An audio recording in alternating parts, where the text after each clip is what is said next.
I am Ashok Kumar Sharma. एक new videos के साथ this video is known as the excretion. Excretions उत्सर्जन होता क्या है? तो यानी in the body that have the यानी many metabolic process that the यानी in the metabolic process that also form the means waste material. If the waste material that accumulated into the bodies, so many diseases will be created. Means excretion करते किसे? तो excretion या उत्सर्जन जो होता है bodies में उपापचय क्रियाओं के फलस्वरूप बनने वाले जो वेस्ट मटेरियल होते हैं, उत्सर्जित जो पदार्थ होते हैं, इन उत्सर्जित पदार्थों को शरीर से बाहर निकालने की जो क्रिया होती है उसे एक्सक्रीशन कहते हैं. एक्सक्रीशन की जो प्रक्रिया होती है इसमें इनकी जो हार्मफुल सब्सटेंस होते हैं मतलब नाइट्रोजनस वेस्ट होते हैं, इनऑर्गेनिक एंड ऑर्गेनिक सब्सटेंस होते हैं दैट आल्सो इनकी harmful for the bodies and that also इनकी releases from the bodies is known as the excretion. Simple ways में इनके डिफाइन कर सकते हैं the process of removal of the waste material मतलब शरीर से उपापचय क्रियाओं के द्वारा बनने वाले जो उत्सर्जित पदार्थ होते हैं उनको शरीर से बाहर निकालने की क्रिया को कहते हैं एक्सक्रीशन कहते हैं. It stands and that also you know about the excretory systems. In the excretory system that have the 5 organs that also be participated like the skin, seconds, lungs, heart, liver, ठीक है, और intestine, इसको large intestine का लें, intestine, ठीक है, and fifth will be the kidney.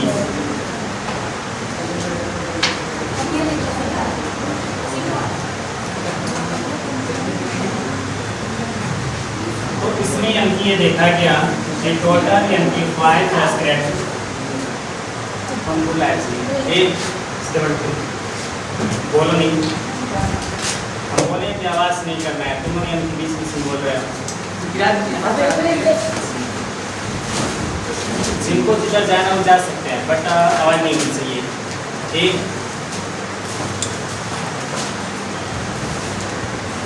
हाँ तो dear students I will say that the यानी that have the 5 excretory system excretory organs in the bodies that also यानी excreted the substance like this the skin. Skin is the यानी also excreted the sweat. ये किसका यानी secret करते हैं? ये पसीने को शरीर से बाहर निकालने का कार्य करते हैं. लंग्स जो फेफड़े होते हैं, ये लंग्स जो होते हैं ये कार्बन डाइऑक्साइड को बाहर निकालते हैं. जो लीवर होता है ये यूरिया को शरीर से बाहर निकालता है. लार्ज इंटेस्टाइन जो होते हैं फेसेस, ये जो फेसेस होते हैं मतलब जो मल होता है इसको बाहर निकालने का कार्य करता है. एंड किडनी दैट आल्सो यानी releases the urea and the from the waste material from the bodies. अब देखो ये तो आपके एक्सक्रीशंस के डेफिनेशन हो गए और साथ साथ ये नहीं किया गया कि बॉडीज में कुल कितने एक्सक्रेटरी ऑर्गन्स पाए जाते हैं. ये सभी जो एक्सक्रेटरी ऑर्गन्स होते हैं दैट आल्सो यानी make a system that is also known as the excretory system. इसे उत्सर्जित तंत्र कहते हैं. इसमें जो मेन एक्सक्रेटरी जो सिस्टम होता है ये आपके क्या होते हैं? किडनीज होते हैं. They have the one pair of the kidneys. Kidney जो होते हैं ये इतने इम्पॉर्टेंट होते हैं जो यानी कि मतलब जिस तरह से एक ही रास्ते में अगर देखा जाए तो सपोज दैट एक ही ग्रुप में कुछ यानी कि गर्ल्स हो गई और कुछ यानी कि गर्ल्स के साथ यानी कि कुछ उग्रवादी जो हो गए ये इसमें यानी कि गर्ल्स लाइक कपड़े पहनकर प्रवेश कर गए. ठीक है, तो क्या इनको यानी कि सेपरेट करना आसान होगा? बिल्कुल नहीं. अतः यानी कि ऐसे यानी कि जिस तरह से यानी कि जो लड़कियों की वेशभूषा में आतंकवादी घुस गए जिनको अलग करना बहुत ही मुश्किल होता है, उसी तरह से हमारे ब्लड में 2 चीज़ें कुछ यूजफुल होती हैं और कुछ वेस्ट मटेरियल होती हैं. इनको बाहर निकालना बहुत ही क्या होता है? जटिल प्रक्रिया होती है. लेकिन ये भी काम कितना हो, बड़ा खुखार आतंकवादी हो, अगर लड़के नहीं औरत के देश में भी घुस जाए तो आप यानी कि उसे निकाल सकते हैं। बस थोड़ी सी हिम्मत होनी चाहिए। उसी तरह से यानी कि जो हमारी किडनीज है, किडनीज के बारे में देखा जाए that have the bean shape, मतलब इसका जो शेप होता है फॉर्चूनट का लीजिए या सेब के बीज के आकार का होता है, और ये इसका जो आंतरिक जो सरफेस होता है फंसा होता है।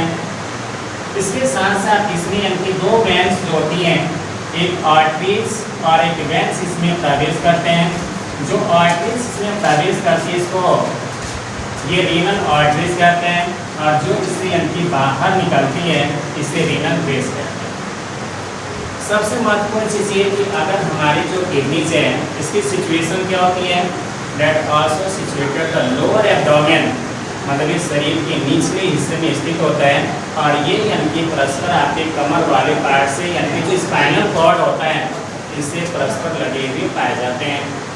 इसके साथ साथ ये देखा जाए कि अगर यानी कि जो किडनी है यानी कि दैट हैव द यानी कि two kidneys in one pair kidneys, if the one kidney will be the reduce are the यानी कि लेफ्ट दिस वर्क, अगर ये काम करना बंद कर दी, फेल कर गई, तो उस केसेस में यानी कि जो हमारी दूसरी किडनी होती है पूरा वर्कलोड ये क्या कर लेती है, ले लेती है, और इस तरह से पूरे बॉडी का जो फिल्ट्रेशन होता है, ब्लड का जो फिल्ट्रेशन होता है, ये दोनों किडनियाँ मिलकर कर देती हैं।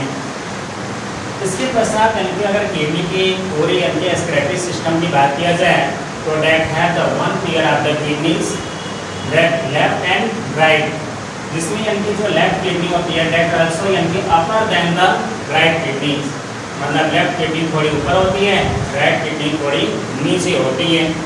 इसके साथ साथ यानी कि that have the one pair of the ureters, जो इससे यानी कि एक्सक्रीटरी जो पार्ट्स निकलते हैं ये यूरेटर के माध्यम से ये यूरिनरी ब्लॉडर जो सिंगल होता है ये यूरिनरी ब्लॉडर्स के निरंतर फिल्ट्रेटेड होते रहते हैं, और फिल्ट्रेटेड होने के पश्चात इसमें छनते हुए चले जाते हैं। देन आफ्टर यूरिथ्रा जब ये भर जाता है तो ये स्टिमुलेशन यानी कि क्रिया होती है जो आपके ब्रेन को सूचना दी जाती है कि जो आपका यूरेटस है यानी कि जो यूरिनरी ब्लॉडर है दैट आल्सो यानी कि फुलफिल फ्रॉम द यूरिन, और इसके माध्यम से आप शरीर से क्या करते हैं, बाहर निकाल देते हैं। अब इसके पश्चात इसकी वर्क देखा जाए तो अगर यानी कि किडनी की संरचना को देखा जाए तो देखने के पश्चात आप पाएंगे कि किडनी के एलस के अनुसार इसके दो पार्ट होंगे, एक यानी कि आंतरिक जो पार्ट होता है और एक इसका आउटर पार्ट होता है। जो यानी कि मतलब बाहरी जो पार्ट होता है उसको मेडुला कहते हैं, और जो इनर पार्ट होता है उसे कॉर्टेक्स। If also यानी कि see the cortex with the यानी कि a microscope, then also यानी कि find the means tube-like structure, and that also known about the यानी कि unit of the kidneys, ठीक है। And this यानी कि part is also known as nephron। तो पहले हम स्ट्रक्चर देखते हैं नेफ्रॉन की।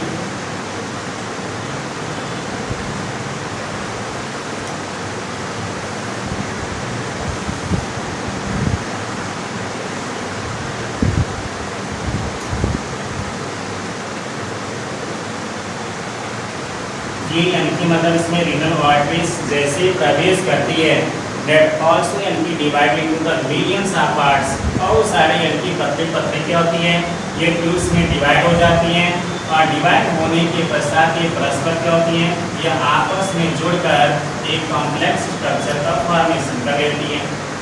अब इसमें जो न्यूरॉन्स हैं, न्यूरॉन्स नहीं sorry nephron, nephron is the complex structure that also यानी कि formed into the kidneys and the millions of the kidneys that also attend the nephron।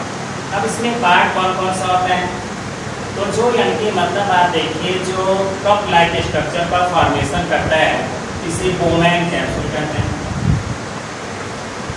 Bowman capsule. इसके पश्चात जो यानी कि आर्टरीज इसमें आकर के बार बार डिवाइड है, ये डिवाइड होने के पश्चात that form the a net like structure that is known as the glomerulus. Glomerulus.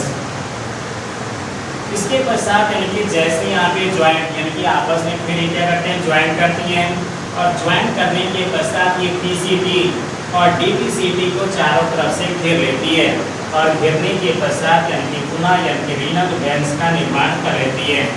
इसमें बीच में एक लूप का फॉर्मेशन होता है, that is known as the Henle loop.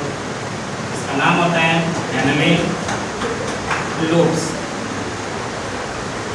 इसके पश्चात ये देखा जाए तो इसमें यानी कि वर्क कैसा होता है, तो अगर वर्क को देखा जाए तो इसमें यानी कि जैसे इम्प्योर ब्लड आपके ग्लोमेरुलस में आता है तो इसमें यानी कि ब्लड प्रेशर अधिक होती है, और अधिक होने के पश्चात यानी कि बाय द डिफ्यूजन द यानी कि waste material and some useful substance यानी कि go into the Bowman capsule. इसके पश्चात इसमें यूजफुल और यानी कि हार्मफुल दोनों सब्सटेंस आ जाते हैं। अब इसके पश्चात यानी कि that goes into the PCT. ये पीसीटी के अंतर्गत यानी कि जाते हैं जहाँ पे यानी कि जो रीनल वेन्स है इसको चारों तरफ से घेरे हुए हैं।